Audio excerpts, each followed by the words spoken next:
Éco multiculturel, tout ce qu'il vous faut pour des informations sur la culture et tradition mondiale. Bonjour, bonsoir à tous, ça dépend d'où vous me regardez aujourd'hui. Bienvenue dans ce tout nouveau numéro d'Éco multiculturel. Je profite de l'occasion pour vous dire vraiment merci pour vos suggestions que je reçois tous les jours. Je vous laisse prendre en place confortablement parce que, croyez-moi, aujourd'hui, on a encore beaucoup de choses à se dire.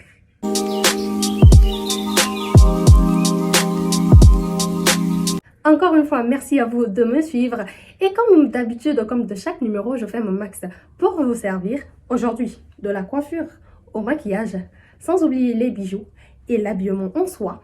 Je suis en parfaite harmonie avec un pays asiatique. Il faut dire que ces derniers temps, la culture asiatique m'intéresse un petit peu.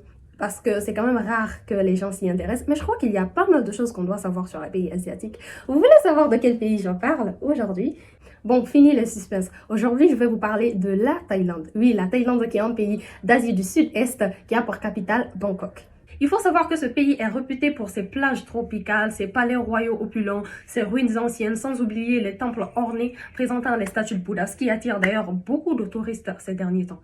Alors, je vais vous parler aujourd'hui de 4 traditions thaïlandaises. La toute première est une coutume du Thaï, diminutif de la Thaïlande, qui est appelée le Wai, un geste de salutation très semblable au Namasté des Indiens. Il apparaît sous différents styles, mais qui ont tous la même signification. Il suffit juste de joindre les deux paumes de la main au niveau de la poitrine, les doigts tendus et de fléchir son buste ou sa tête. En Thaïlande, les plus jeunes doivent faire le Wai lorsqu'ils sont en présence des personnes plus âgées. Il existe plusieurs gradations dans la manière de faire le Wai. Plus l'inflexion est prononcée, plus les mains sont placées au-dessus de la poitrine et plus la marque de respect est exprimée.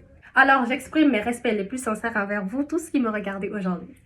Juste après le Wai, nous allons maintenant parler de la monarchie thaïlandaise. Cette monarchie est tellement respectée qu'il faut éviter de marcher sur une pièce de monnaie ou un billet portant le profil royal. Si le portrait royal apparaît au cinéma avant un film, il faut carrément se lever. Attention, abstenez-vous de critiquer cette monarchie-là parce qu'aucune critique n'est tolérée envers la famille royale. Et d'ailleurs, depuis que la junte militaire a pris le pouvoir, le délit de lèse-majesté est très contrôlé, y compris les réseaux sociaux, et très sévèrement puni jusqu'à 30 ans de prison.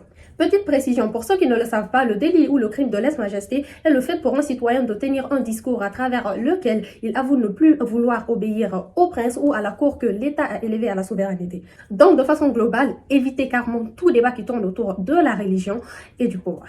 Place à la troisième chose à savoir sur la Thaïlande, toucher la tête de quelqu'un ou placer le pied au-dessus de la tête de quelqu'un est considéré comme un acte très impoli. Je vous explique. En effet, les Thaïlandais considèrent les pieds comme la partie du corps la plus grossière et la plus sale. Par contre, la tête d'un être humain comme la partie la plus élevée et la plus noble. Cela a d'ailleurs influencé leur manière de s'asseoir. Les pieds sont disposés au niveau du corps un petit peu cachés.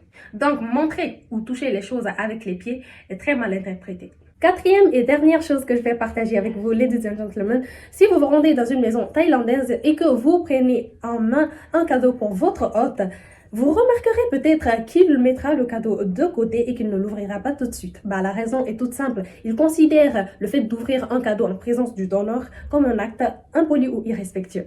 C'est ainsi que prend fin ce numéro d'Éco multiculturel. J'espère que comme d'habitude, vous avez appris quelque chose avec moi aujourd'hui sur la Thaïlande. Merci infiniment à tous pour votre attention et on se dit à très bientôt pour un nouveau numéro. D'ici là, prenez bien soin de vous et surtout n'oubliez pas de vous abonner. Au revoir.